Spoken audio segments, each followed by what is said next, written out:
It's my pleasure to be joined this morning by Keith Newberry, running for State Senate in District 32. So, without any further ado, Keith, thanks for joining me. What's brought you to this point in your life where you're standing for public office? Well, thanks for having me and an opportunity to talk with you this morning. I'll tell you, a couple years ago, I lost my career over vaccine mandates in the state of Idaho. So that was my initial, my initial segue, if you will, into running for office. And I ran for Idaho State Senate because I felt that our legislators weren't doing a very good job on the mandates, the lockdowns, the mask mandates, and all those things. I felt like they could have assembled under the Constitution of Idaho then and put a stop to these things, and they didn't do it. And so fast forward to today, and so I'd been I'm a voter, right? And I've been voting for a very long time.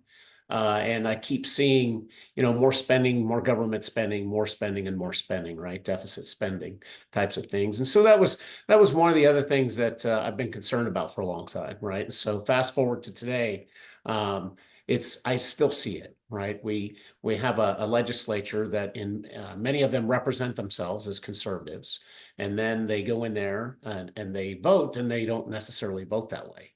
So that kind of put me back into the race again.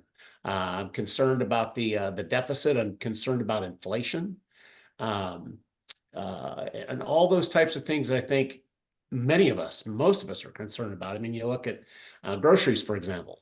They've went up. I've read 27% and I've read 43%. Just who's telling the story, right? Type of thing. And so I think these are really important issues at the state level, national level, and at the local level. So I threw my hat in the ring again. Well, looking back, the 2022 race, it really wasn't close. What's different this time? What have you learned from the first race and from your first foray into campaigning that you're able to apply this year? Well, I'll tell you, that's a good question because I did an interview with um, Kelly Golden a couple years ago, right? And she asked me a similar question, and it was, what would you tell people if they were going to run, right? And to do, what would be your advice? And I did not listen to my own advice because what I told her is I said, I would tell people to get started early, right?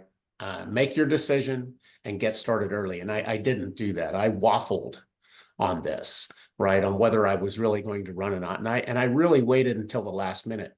And so that has hampered me significantly in campaign donations and things like that, because it really does cost money to run campaign. And I've heard, people have won these types of offices in Idaho for as little as $4,000, right? And it's not just about money; it's also about getting your message out there, right? And things like that. And so I think starting early is important, and I failed to do that. So that's one of the things that I knew in 2022. I knew it again this time, and I waited until the March, the March 4th, when the Secretary of State opens up the filing period for a couple of weeks there. And so I waited. So that's hampered me significantly, I think. And so but some of the things that I'm doing differently this time is I'm really trying to target a digital marketing type of campaign. We should be starting Facebook ads this week, right? To target, and we're trying to target primary voters that vote in the Republican primary. So the other thing that I'm doing differently this time is we're doing a text message campaign and some robocalls. People don't like robocalls necessarily, but those are some of the things that I'm doing differently this time. Well, as you've been out, both in your first campaign and this one, meeting people, knocking on doors, making phone calls, trying to get your message out. What are you hearing back from the people of your district? What are some of the unique challenges of District 32, and what are their priorities in the legislature? So, there is a very wide um, breadth of issues that people are concerned about. I mean, people are concerned about the southern border, right? And I'm hearing about people are concerned about fentanyl trafficking, for example, and a lot of that's coming from the influx of cartels and stuff like that across the southern border. So I'm hearing about issues like that. I'm hearing about people are concerned about the transgender movement that's afoot. I mean, it's afoot nationally, and they're concerned about it being in this state. Uh, so they're concerned about spending at the state level. So all of these things that we hear in the national news, and for many people, we're hearing about it locally. One of the issues that we're hearing about locally is school choice and those types of things, and school vouchers, and the launch program, right, was kind of a big deal around here. As a matter of fact, in Bonneville County, the Bonneville County Republican Central Committee, I want to make sure I use the right terms. Oh my goodness, they censured one candidate in this election. And there were two others that they counseled, right? My opponent is one of those. And it was based on their voting records in the Idaho State Senate. So for the local Republican Party, that's been a big issue for them, right? They have the party platform, integrity and affiliation that the candidates are supposed to sign, right, for the Idaho Republican Party. And the Bonneville County the Bonneville County candidates, there have been several of them that have not signed that, and it's a big deal locally in the county, and the Republican Party. So there are a myriad of issues that people are concerned about that I've heard about and been asked questions on. Well, before going into some of the specific issues, the stuff you said about the censures and the counseling, it brings up something I've been asking everybody about. It's the relationship of the party to the legislators and then to the voters. It's so you got three groups there, and really they're all the same because all of us are citizens. We're all voters. The legislators are citizens and voters. The PCs of the Republican Party are citizens and voters. They are. Uh, but sometimes it seems like there's a distinction there because you'll have you know somebody who votes one way. The party committees say that that's not according to the Republican platform, and so they pass a censure or some other resolution expressing their disappointment. But then it's ultimately up to the voters and how the voters see how they're doing. What do you think about the status of that relationship between the party and the elected officials? Uh, is there a way to repair that and get everybody back on the same page, or do you think there's always going to be some disagreement there over how you interpret the platform and the conservative ideals? I think we're always going to disagree about a lot of different things, right? Uh, and some of those disagreements are going to be very uh, you know, um, impactful disagreements, and some of them are going to be minor disagreements, right? So I think people we all have a little bit different view and a little bit different take based on our circumstances, our path through life, our religious beliefs, and those types of things, right? So um, we just look at how many Protestant groups you have in Christianity. I mean, so we disagree on a lot of different things, right? People do.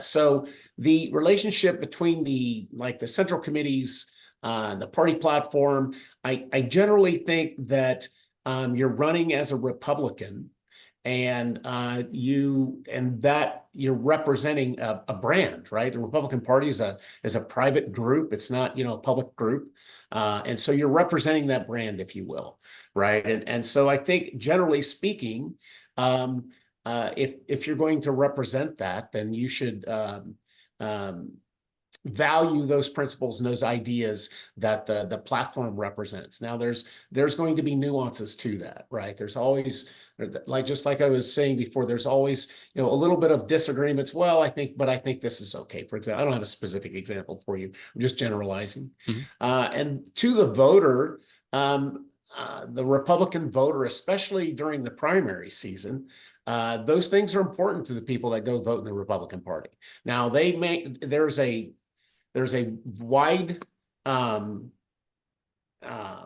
there's a variation in, if you're a moderate Republican to if you're I'm going to say right wing Republican. I hate that term, but or conservative, right? And so there's so even those within the Republican Party, the voter during the primary process are going to have some different ideas versus the PCOs, for example, that even amongst the PCOs have been some of these, Bonneville County Republican Central Committee meetings, and those people do not always agree on things, right? Some of their arguments are very respectful but heated, right? And so even, amongst that group of people, they don't necessarily agree on everything. But generally, I think, you're representing a certain brand, just like I was saying, the Republican Party, and as much as possible, those values or that platform, if that's what you're representing, should mostly align with your own values. Spinning off that a little bit, one of the debates I've seen within the Republican Party is over really it's the role of government, I would say. Uh, there's a lot of folks who are, very gung ho for returning all the way back to the way the founders conceived of government. Its purpose is to protect life, liberty, and property, and leave everything else to the private sector. But I think a lot of people look around and say, well, there's some things government can and should do. For example, coordinating emergency medical services or adjudicating water rights because if you drill a well straight down, you have the ability to impact the water availability of your neighbors. So it's a kind of a common ground issue that you need some form of adjudication on. But yeah, and I see that debate even with the relationship with business too. Do we, ideally we would let business be business and government do government, but they're very intertwined in many ways. We have a barley commission and a bean commission and all these things to, coordinate agricultural efforts. And finally, you mentioned the launch grant, which is government taking tax money, giving it to trade schools and businesses to train employees, high school graduates, to work for them with the idea that it's going to all come around and help the common good, but it still is a taxpayer handout to private organizations. So where do you draw the line there, and how do we conduct that relationship between as to what the role of government really is? I lean towards the protecting individual rights of life, liberty, and property. But what does that mean, right? And so some of those things that government has to do or should do is infrastructure, for example. You can't really leave infrastructure up to, solely to private interests, because that private interest or that business or whatever that is really going to represent themselves. You know what I mean? And their profit. And so some of those things, like infrastructure and things like that, I think are important, and also are important to the individual life, liberty, and property, right? So you were talking about water rights. And so, that's part of government's role, is to establish boundaries on those things so that we're all protected. Right. And so I lean towards the life, liberty, and property aspect, individual life, liberty, and property, but I recognize that there's things that government has to do. So the launch program really is it's a redistribution of wealth, right? It's taken from my tax dollars and given it to somebody else, right? And that's what, when you look at the federal deficit spending, right? When you go to a bank and you borrow money, right? You have to sign on the dotted line to say, yep, I'm borrowing this money. Here's my interest rate, right? And so or a credit card company or whatever that is. And so one of the things that they're doing in the interest of, I don't know about the federal deficit. It certainly isn't in our interest, right? It's federal deficit spending, and it's very concerning, because be, because you do have to draw some lines, right, between what is the purpose and role of government, right, and what's going to go into private sector. And so it's a very important topic, and what is the role of government, and those types of things. And so what I think is happening at the state level, for example, is we just increased. We had the largest Medicaid budget in Idaho history, $4.7 billion this legislative sessions. Right, this legislative session. One of the bills that they passed associated with that was House Bill 577, and it was my opponent actually voted for it.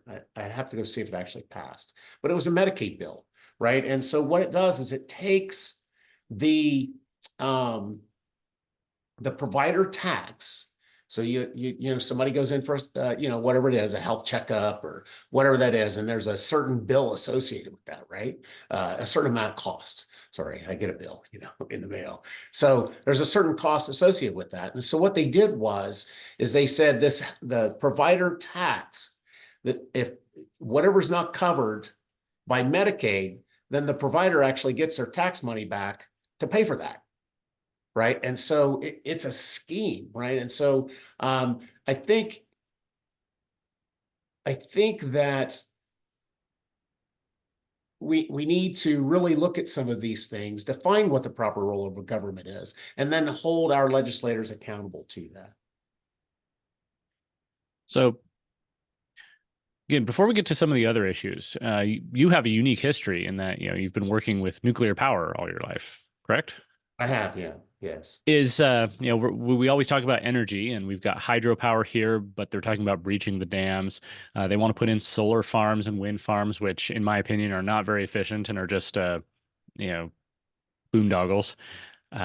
Nobody wants to do coal anymore. So we need some sort of power, especially if we're all going to transfer to electric vehicles, which take up a lot of electricity. So Sure do. Is there any space for nuclear power in the future of Idaho and the country? I think so. I have worked in or around nuclear energy most of my life. Right, I was a Navy nuclear power program on a submarine, running in the engine room, running the steam systems and lube oil systems, and the condensate systems and all those types of things. Right, for the reactor plant. So I was a mechanical operator. And I got out of the Navy, and a lot of my career has been either in cleanup, right, of nuclear waste, and where in the early portions of the American nuclear power program, they really weren't very careful about some of the waste and what they did with it. And so that's an important facet of nuclear energy, is what do you do with it? Right. And so, but I think there really is some room in nuclear. Boy, I can't even say the word now. Nuclear energy in Idaho, right? Because the INL they're doing some micro reactors and some small modular reactors, right? And some of those small reactors can power, a small city or a town like Blackfoot, for example, and so I think with some of those those ideas that are being produced from the Idaho National Laboratory, for example, I think there really is room in Idaho for that, and would be energy independence is an important part of our security and economy, right, in the United States. And so I think nuclear energy is a big piece of that. I agree with you on the wind farms. I wonder about the environmental impact of wind farms, right, on birds and things like that. And then if you look at the amount of energy it takes to produce that windmill and get it actually put up and operating it, I believe that they take more energy to do that than they actually produce in their lifetime. So I think the wind farms are a big mistake. environmentally and from an energy and spending perspective. So and on the dams, my goodness, hydroelectric power, we need that in this state. We need it, and there are some environmental fish concerns there as well, right? With salmon runs and things like that. But I think we should figure out how to overcome those challenges and not breach our dams. So heading down the issues, one of the first ones you mentioned was the southern border. Obviously, that's even though we're not a southern border state, it's a nationwide issue, especially with um, the importance of foreign workers in agriculture and hospitality and some of these other industries. And in fact, that's where the debate fault line went. This legislative session, there were two competing memorials. One of them called on Congress to impeach the president for not enforcing the border. It called for strict border control. And it even called out Idaho's ag industry for their thirst for cheap labor. That one didn't pass. The big ag lobbyists were not happy with it. The one that did pass came from a perspective that we need to reform the system so that we can have more guest workers, more H-2A visas, and expand that process. And it implicitly called, in my opinion, it implicitly called for amnesty for at least 35,000 foreign workers who are here illegally, because it didn't actually say anything about them at all. And so during the debate on these issues, you had people, it really split on regional lines, I felt. A lot of the North Idaho representatives were, let's deport the illegal aliens. They're breaking our laws. Let's close the border. Make sure everybody who's here is here legally. And why not let Americans do some of these jobs that you're outsourcing to foreign labor? But then a lot of the Eastern Idaho legislators came from a perspective that, no, we need more foreign labor. Americans won't do these jobs. And if you deport illegal aliens, then you're just going to wreck the economy because these industries rely on them. So how do we solve this problem? And how do we do it without, completely breaking everything? I'm not an economist, right? And so, it's one of those classes I was thinking about taking in my college classes, right? And then I never did. I chose some other classes to fill in my humanities credits and things like that. But it talks about opportunity costs and things like that. Things in economics and so I don't think that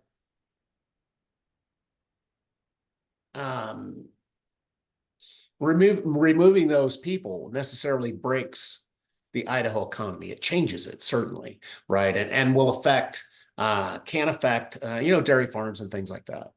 And I recognize that they are also an important piece of our ag industry, right? And so, but the fact of the matter is our federal government is lawless, right? When it comes to the southern border, we are lawless, and we're not enforcing those laws. It's not just ag people that want to work on dairy farms that are coming across that border, right? It's not just those people. We have terrorists.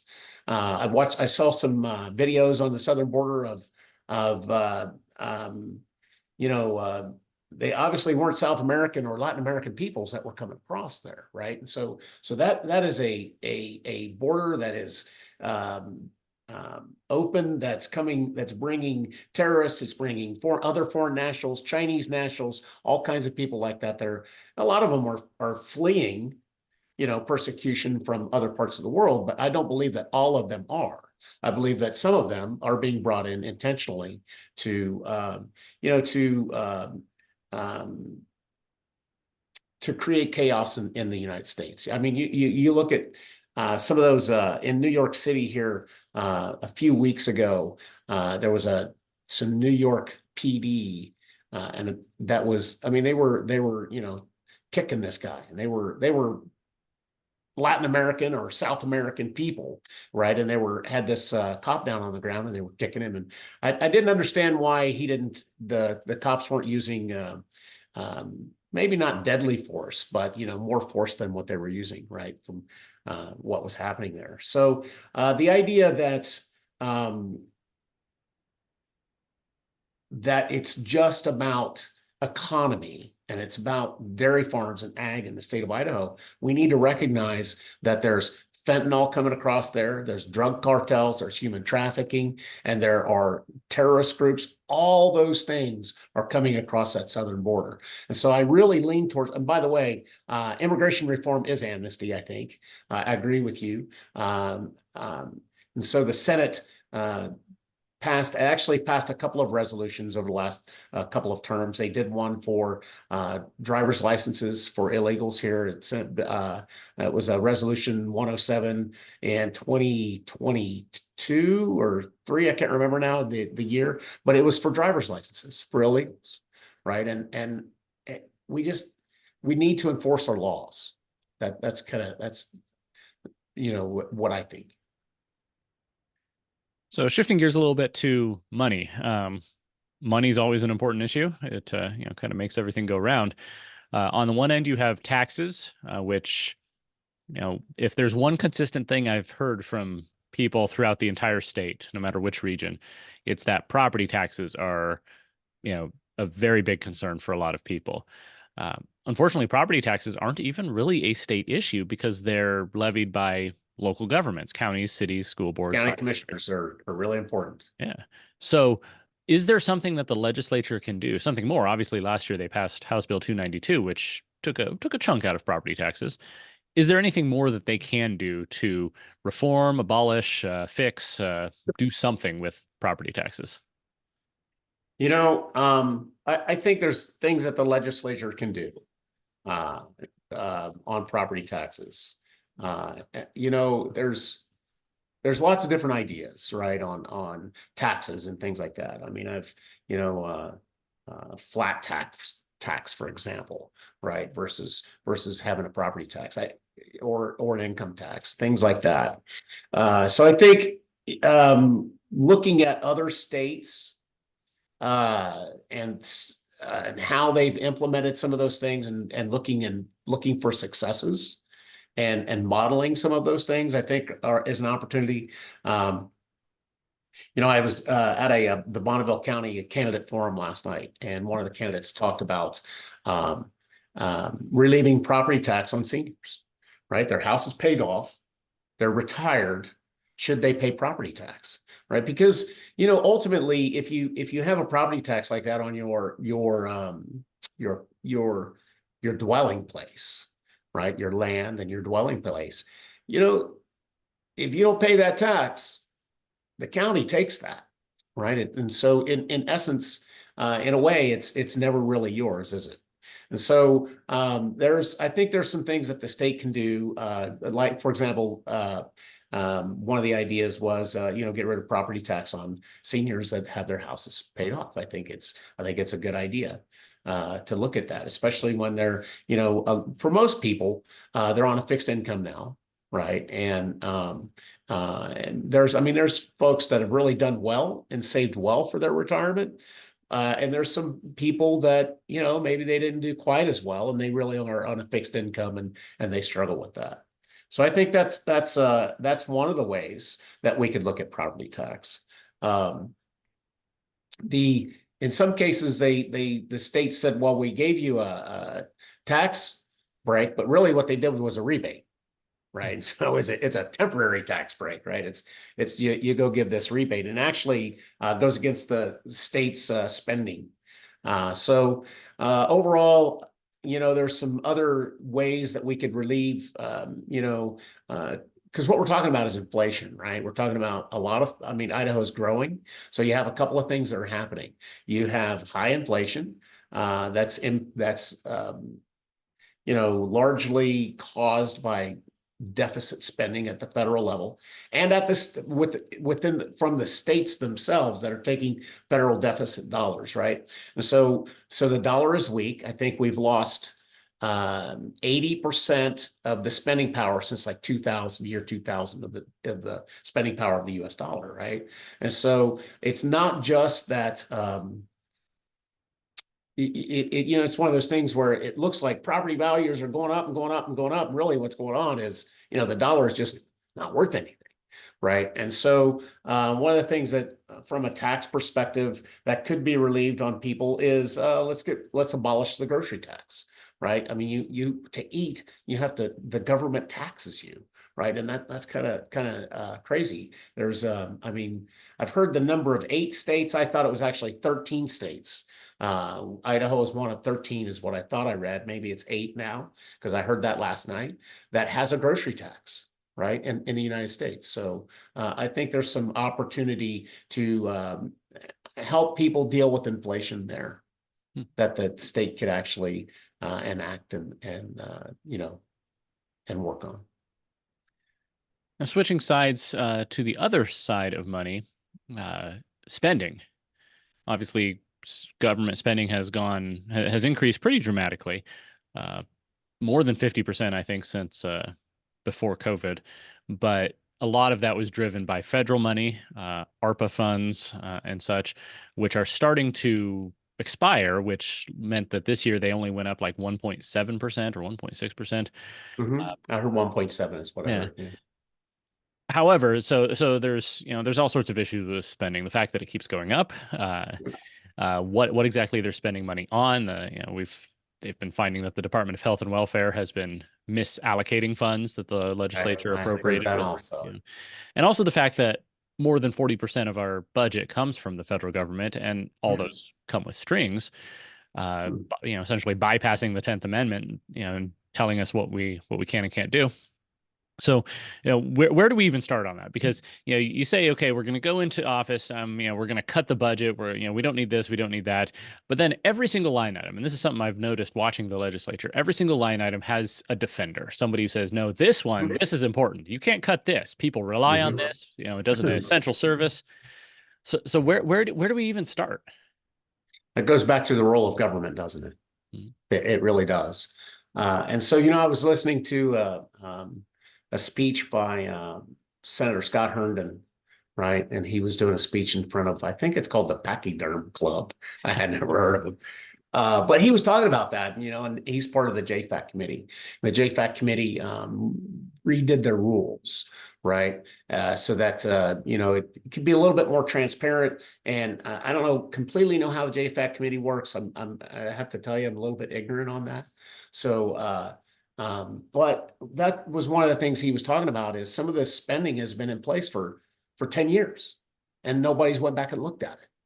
Right. I mean, you got budgets that just keep getting approved, right? And no one actually looks at it, right? They don't go back and say, is this really still necessary?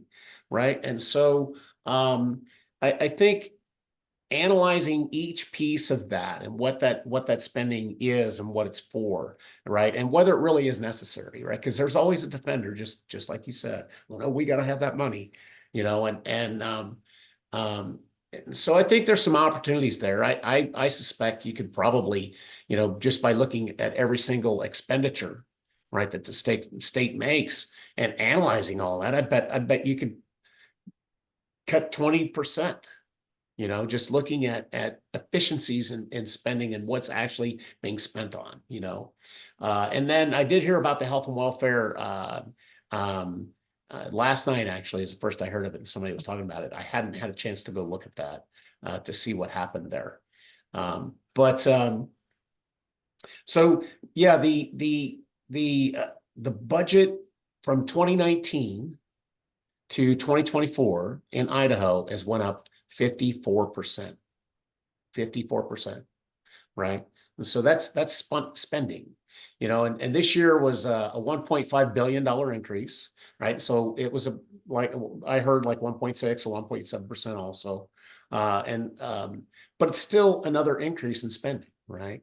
And so and you look at the federal dollars since I think in 2021, as a part of the Idaho budget, the federal dollars made up almost about 23%, right, in 2021. In 2024, I've heard 43%.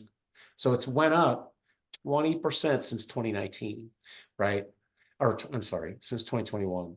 And so those are important issues, especially when you look at, I've heard it that, we're just getting our tax dollars back. right, that we send in to the federal government. And it's like, no, we're getting the federal deficit spending dollars back, right? That's what we're getting back. We're getting back the quantitative easing dollars, right? Our tax dollars are spent, right? I heard the federal deficit will grow in a year $3 trillion more dollars. I mean, that's what is that, a one followed by 15 zeros? I A lot mean, of zeros. when you go write that number down, right? It's like, wow, that it's unimaginable, right? That amount of money, Mm. right? And so I realized that the United States, our we're in trillions of production, right? But the deficit grows by another $3 trillion. And that's borrowing money. It's borrowing money from the Chinese. They aren't our friends, right? It's borrowing money all over the world, and I think at some point, if we don't reconcile that and get that under control, including bringing in federal dollars into the state budgets, because it's federal deficit, that's going to come back to bite us eventually, I think. I mean, you have the BRICS nations, right? It's Russia, China, India. There's some South American countries that are forming. They're trying to form this hedge against the dollar failing example. For example, they're trying to form this new reserve currency, essentially, right? And a basket of currencies. The impact of that is that I believe that will affect the value of the dollar. And I think in many ways they're doing that, or for many reasons they're doing that. As part of it is, the federal deficit spending that the United States that we're doing here. So federal money's a problem then. How do we excise it? Because there's a lot of agencies and organizations within Idaho government that have become dependent, or used to at least, having that federal money. Like we said, it's more than 40% of our budget. If we cut it out, are they going to have to cut programs, cut staff, or are we going to have to raise taxes to replace it? And it's easy, sitting here to say we can just cut some things. Sure Earlier this is. year, and I keep bringing up this example, so for people who are watching my videos, you've heard it a dozen times now. Representative Redmond brought forth a bill to put some sideboards on Medicaid expansion, which Medicaid expansion is a 90-10 split of federal money to state money. And that's how it was so heavily promoted. It's like, it's free money. And he just put the bill would have put some sideboards on it, say, well, you have to be looking for a job. You can't just be sitting around unemployed and collecting benefits and, things like that. A bunch of people, hundreds of people, I was told, signed up to testify against it because they were worried about losing their benefits. And that, not only pragmatically is, people's lives who they've become dependent on these dollars, it's also politically dangerous because then all those people will support and vote for somebody who will maintain the gravy train. So Yeah. how do we actually start pulling away from federal money and in anticipation of, it running out? Well, first of all, I think we actually elect conservatives into office, right? Because it's not going to happen with many of the legislators that we have there, because they're worried about getting voted out. I just don't understand that concept. I mean, we have legislators like Representative Harmon, for example. They did the Bonneville County Republican Central Committee candidate forum last night, and she's talking about, I've been in the legislature for 12 years, right? And I've done all these things. And it's like, I seem to remember people talking about term limits here not too long ago, right? Didn't we all talk about term limits? We need to term limit Congress because the typically what happens in many cases, I'm not saying all, but when you go look at voting records on spending, for example, they might start out pretty good. Many that say, well, I'm a conservative and da la la la, and then all of a sudden they're worried about, well, I could lose this election, right? And so I think that's part of it. I don't think that's all of it. And so their voting record changes, becomes more progressive and more liberal the longer a lot of these people stay in office. So I think we need to elect some conservatives that are willing to say, no, that spending is we don't need that in the state. I was again, I was listening to this interview from Scott Erdman, and it was really, or this speech, it was really quite good. And he was like, we went and looked at 5 years leading up to 2024, 5 years of spending and how the Idaho State Senate voted. As a body, they never voted no on a single spending bill. Mm-hmm. As a body. And it's like, wow, and so I was looking at because I'm running for office, and so I'm trying to, look at voting records and things like that, right? And so one of the things that my opponent voted for, I don't have the bill number saying in front of me, but it was a Department of Transportation bill, and it incorporates state and federal spending, right? Mm-hmm. But what they did in that bill is they stood up 1,645 full-time positions, right? Over 1,600 full-time positions, right? Now, I don't know what all those positions are for, right? But I question whether or not we need 1,600 new full-time positions in the Department of Transportation in the state of Idaho, right? Because when you look at full-time positions, excuse me, you got to figure in medical insurance and retirement and all the add-ons when you look at a full-time position. If the guy's making, or gal, the lady, if they're making, let's say it's a $80,000 a year job, right? That's not what it's costing the taxpayer, right? The fully burdened rate is going to be much greater than that when you figure in, unemployment insurance and all those things, right? And so I think in many ways, that's how you start eliminating some of this. You look at that. Well, first of all, you vote people in, they're actually going to say, wow, do we really need over 1,600 full-time positions in the Department of Transportation? And then you vote no on it. So I think that's where you start, right? Is looking at each one of those and considering whether or not it's really benefits the state. Now, as far as, Medicaid, and for example, it's, oh my goodness, what a disaster, right? That's what happens when you start, you take from this person and the government takes from this person, our taxes, and they go give it to another person because they're unemployed or whatever. The Medicaid benefits cover dental, right? How many people actually have dental insurance?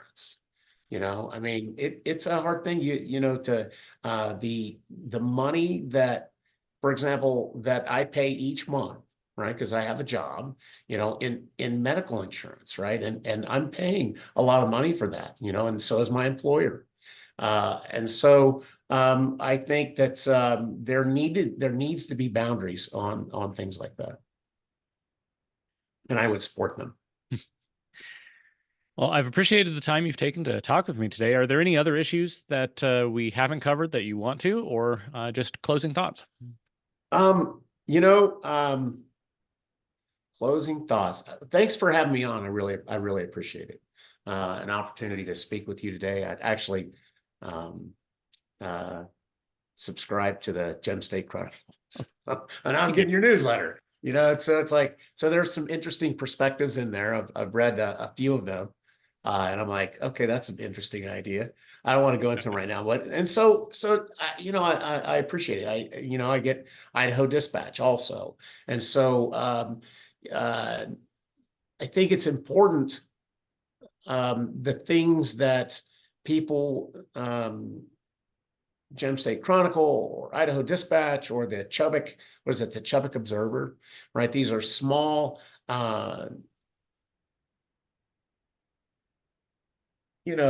media, right? That we just don't have anymore in the country, right? We have Fox News, or we have CNN, or we have CBS or ABC or MSNBC, and they all, every single one of them, as far as I can tell, they have an agenda that they're trying to promote. And so having some independent, news media out there is really a nice thing. And I would encourage people to subscribe to some of these, like Gem State Chronicle or these others that I mentioned, right? It's important. And so, so thanks for doing this. Closing,